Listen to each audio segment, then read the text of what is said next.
अब राहुल गांधी कह रहे हैं सीने में गोली मारेंगे। बीजेपी के प्रवक्ता ने कहा कि राहुल गांधी को सीने में गोली मारेंगे हम। बताइए आप, कोई डरने की जरूरत नहीं है आपको, मैं खड़ा हूँ आपके साथ। आज चुनाव आयोग जो है इतना बदतमीजी से बात करता है, कोई सोच नहीं सकता। ऐसी भाषा मैंने कभी नहीं देखी। ये तो विपक्ष को दुश्मन मानते हैं अपना। इसको इन्होंने दुश्मनी पाल ली है। ये पूरे एमपी हैं, उनकी सबकी राज बनेगा मान लो, जिला अध्यक्ष है, पूर्व जिला अध्यक्ष है। आप बताओ, इंदिरा गांधी की हत्या हुई, महात्मा गांधी की हत्या कर दी। अब राहुल गांधी कह रहे हैं सीने में गोली मारेंगे। अभी 5 दिन पहले बीजेपी के प्रवक्ता ने कहा कि राहुल गांधी को सीने में गोली मारेंगे हम।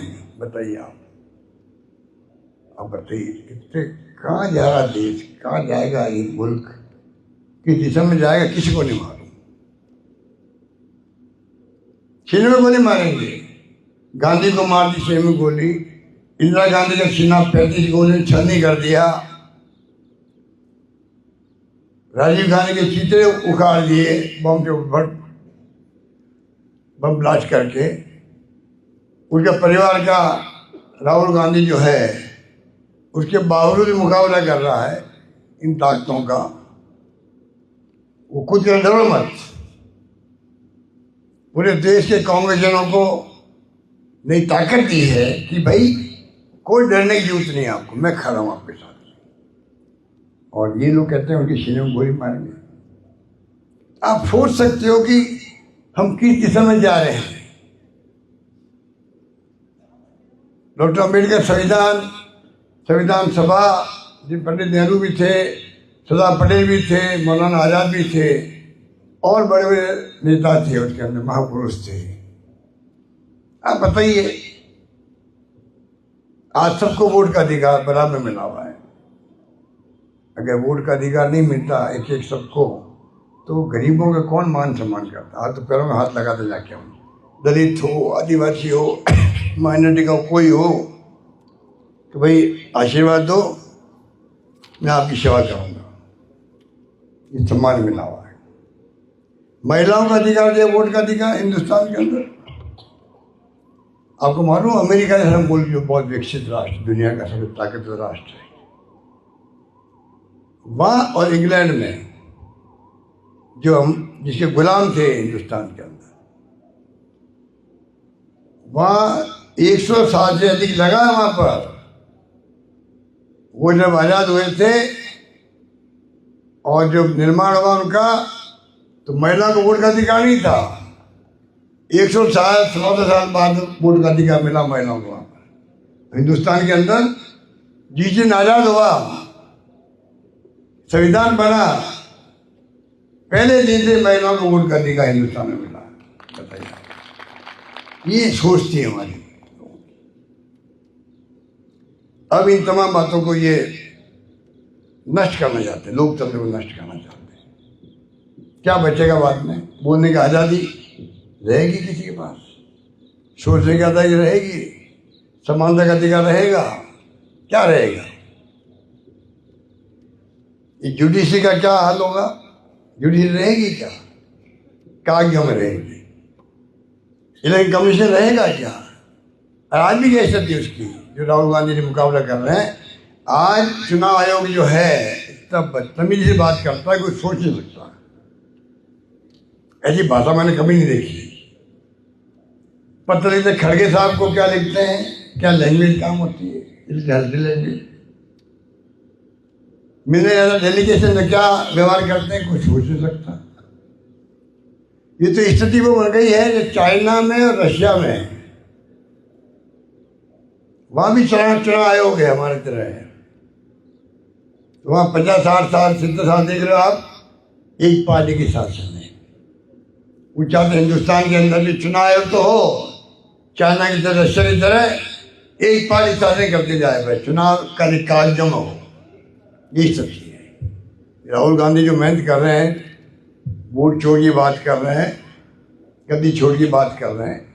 महाराष्ट्र का अध्ययन किया उन्होंने, कर्नाटक का एग्जाम्पल दिया पूरे देश को, बिहार की बात उठाई है।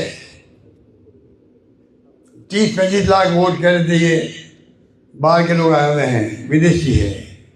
वो भी बता नहीं रहा है इलेक्शन कमीशन बिहार वालों को कि कौन है 30 लाख 35 लाख वोट जो कह रहे थे बाहर के हैं, विदेशी हैं। इसलिए मैंने कहा ये ध्रुवीकरण की राजनीति जो शुरू हुई है, ये जो नफरत घोल दी है सबके अंदर और बहुत खतरनाक खेल है ये। इसको आपको हमको अगर हम नहीं समझे और पब्लिक को नहीं समझा हमने, तो आने वाले वक्त में मैं समझता हूँ इस देश को नतीजे भुगतने पड़ेंगे, क्योंकि हम अगुवा हैं, हम पार्टी में काम करने वाले लोग हैं। आम आदमी नहीं कर सकते, मजदूर भी है, गरीब भी है, नौकरी पैसा भी है। आप आए हो राजनीति के अंदर, सेवादल में आए हो, कांग्रेस कार्यकर्ता जिम्मेदारी है कि लोग लीडरशिप उसके हाथ में है देश की, चाहे विपक्ष में हो चाहे पक्ष में हो। ये तो विपक्ष को दुश्मन मानते हैं अपना। इसको तुम कहाँ देख रहे हो, तुम कहाँ देख रहे हो, ये बात को ये तो दुश्मन मानते हैं अपना, ये विपक्ष को दुश्मन मानते हैं। बताइए आप, अरे लोकतंत्र है, अगर विपक्ष अपनी आवाज नहीं उठाएगा पार्लियामेंट के या असेंबली के अंदर और बाहर, विपक्ष क्या बोलता है, जनता क्या सोचती है महंगाई के बारे में, बेरोजगारी के बारे में, या कोई घटना दुर्घटना हो गई, रेप हो गया, कानून व्यवस्था की स्थिति बिगड़ गई, उसी आवाज उठाता है जिससे कि सरकार का ध्यान जाए उसकी तरफ और सरकार को सुधार करे। ये तो होता विपक्ष का काम। इन्होंने दुश्मनी पाल ली है, ये विपक्ष जो है दुश्मन हमारा है। वैसे ही व्यवहार करते हैं राहुल गांधी के साथ में, पार्लियामेंट के अंदर ही बोलते हैं, पार्लियामेंट के बाहर भी देखते हैं। अगर विपक्ष नहीं रहेगा तुम पक्ष किस बात के हो? अगर विपक्ष नहीं रहेगा तो चाइना की तरह आप हो, रशिया की तरह हो आप, फिर आप क्या हो? दुनिया लोग मानती है हिंदुस्तान में लोकतंत्र सबसे मजबूत है दुनिया के अंदर, उसको आप कमजोर कर रहे हो, मेरा आरोप है। क्या हो रहा देश के अंदर? अब राहुल गांधी ने जो संगठन प्रोग्राम चलाया नए जिलाध्यक्ष बनाने का, एक अभिनव प्रयोग किया है, बहुत बड़ा प्रयोग है, बहुत अच्छा प्रयोग है। अब आप सबकी राय से जिलाध्यक्ष बनेगा कांग्रेस का।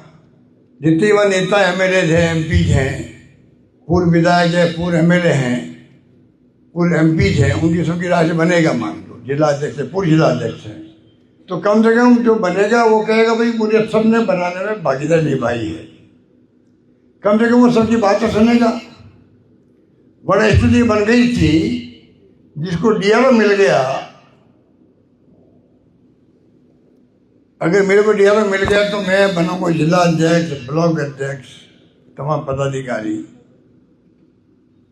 और वो जिला अध्यक्ष जो है मेरे बगैर हुए सांस, खुद की सांस नहीं ले पाता है, खुद की सांस नहीं ले पाता। पूछूंगा मैं भाई नेताजी को जिससे मुझे बनाया है, तो कांग्रेस कैसे चलेगी फिर वहां?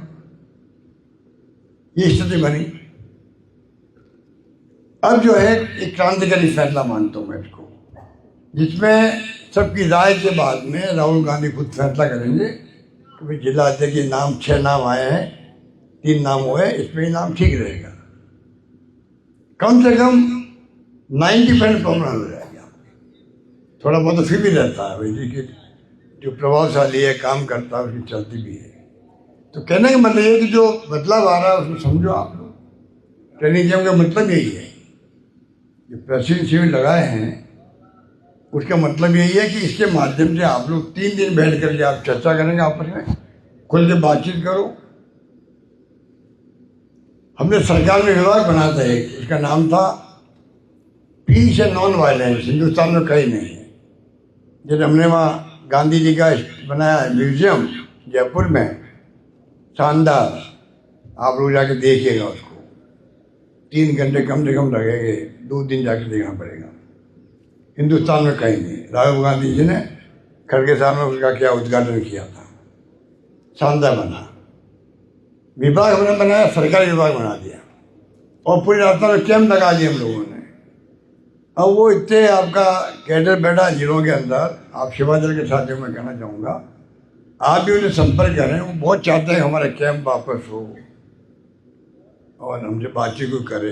हम लोग की सीमा है, 2-4 जगह मैंने कैंप बातचीत करी भी है, मीटिंग करी है और बनाना चाहते हैं उसको हम लोग। आप क्या करें, आप कैडर के लोग हैं, उनको भी अच्छा लगेगा, आपको भी अच्छा लगेगा। हम चाहेंगे कि जो ट्रेनिंग हुई है सरकार के वक्त में, गांधी जी के नाम के जो लोग होंगे, गांधी को मानने वाले, वो इन कैंपों में गए होंगे, क्योंकि उनका नाम ही है शांति व अहिंसा प्रकोष्ठ। ये तो हिंसा विषा के नाम लोग हैं। परसों NSU के कार्यक्रम में पीटा है जो जयपुर के अंदर, RSS के जो वो लेके चलते हैं डंडे हाथ में, पुलिस के देखने में पीटा गया। पुलिस दबाव में RSS की, मैंने कहा है, पुलिस ने खुद ने गाड़ियाँ तोड़ी है NSU वालों की। वो वीडियो मैंने जारी किया मेरे खुद के एक्स पे। आप सोच सकते हो ये हालात बन गए हैं। अगर मुकाबला नहीं किया तो कल हिम्मत होगी इनको, कांग्रेस वालों को, यूथ कांग्रेस वालों को पीटने की। ये गुंडागर्दी हो रही है, हिंसा हो रही है। कांग्रेस का लोगों का विश्वास कभी नहीं रहा हिंसा के अंदर। ये बदले की भावना पालते, हम नहीं पालते हैं। हम सत्ता में आते हैं तो कभी नहीं थे RSS का, BJP का तंग करो, बेमतलब अन्याय करो, अत्याचार करो। ये ऐसे लोग हैं, सत्ता में आते ही देंगे पड़ोसी में कौन रहता है, कांग्रेस का परिवार रहता है। कोई बेटा पोता नौकरी कर रहा होगा तो कुछ स्टांप पहुँचा दो, बाहर फेंक दो उसको। इनके तो सोच में यही बात है, बदले की भावना, हिंसा, ध्रुवीकरण। बताइए आप,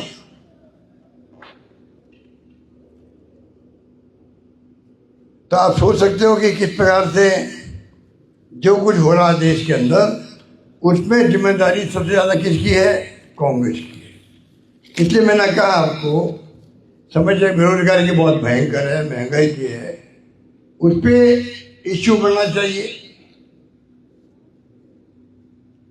मोदी जी क्या करते हैं आपको मालूम है, कोई नया मुद्दा लेके आ जाते हैं ध्यान डाइवर्ट करने के लिए। राहुल गांधी पर आरोप लगाएंगे, विदेश में क्या बोलते हैं राहुल गांधी, उनको पूछे राहुल गांधी विदेश में कोई बोलते हैं जो देश में बोलते हैं। पार्लियामेंट के अंदर या बाहर बोले होंगे, वही राहुल गांधी बोले होंगे अमेरिका में, इंग्लैंड में कहीं जाते हैं तो भी गए अमेरिका के, साउथ अफ्रीका के अंदर, वही बोलते हैं या बोलते हैं। क्योंकि आजकल तो इंटरनेट है, मोबाइल फोन है, बातें कोई छिपती थोड़ी है। कोई बोला अपन यहाँ मीटिंग कर रहे हैं, कोई चाहे अमेरिका में तो देख सकता है कि आप कौन कहाँ बैठा हुआ है, कौन क्या बोल रहा है। ये तो राजीव गांधी का सपना था जो 21वीं सेंचुरी का, वो आया है, वो सामने है। कंप्यूटर आ गए, मोबाइल फोन आ गए, इंटरनेट आ गए। लोग सोचते नहीं थे उस वक्त में, राहुल गांधी राजीव गांधी के जमाने में जब हम लोग उनके हाथ मंत्री थे।